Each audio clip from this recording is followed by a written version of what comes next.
இந்த பெருமாள் கோவில் குளத்துல எத்தனை ஆமைகள் இருக்கு பாருங்க. ரொம்ப சிறப்பா இருக்கு பாருங்க. ஆமை பாருங்க, தெரிதுங்களா பாருங்க, தெரிதுங்களா வீடியோக்கு தெரிதுங்களா? அங்க வாங்க கிஷோர், இதுல எத்தனை ஆமை இருக்கு உங்களால எண்ண முடியுதுங்களாங்க? சொல்லுங்க சொல்லுங்க. 2 3 4 5 6 7 8 9 10 11 12. சரிங்க, ஓகே. தர்ஷன் நீங்க இருங்க. இதுல எத்தனை ஆமை இருக்குன்னு சொல்ல முடியுதுங்களா?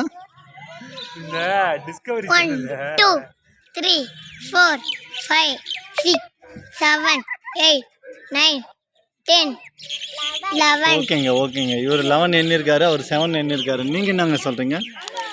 இரு 1 2 3 4 5 6. இங்க பாருங்க, அந்த லாஸ்டா பாருங்க 2 ஆமை பாருங்க, 3 ஆமை இருக்கு பாருங்க. கல்லு மேல பாவம் சூடா ஏறிட்டு இருக்குங்க. அதுங்க வெயில் தாங்க முடியாம மேலே ஏறிட்டு பாருங்க. கல்லு மேலையா? அதோ பாருங்க லாஸ்டா பாருங்க, நல்லா ஜூம் பண்ணி காட்டுறேன் பாருங்க, தெரியுதுங்களா? அதான் அத பாருங்க. ஆமா, கல்லு மேல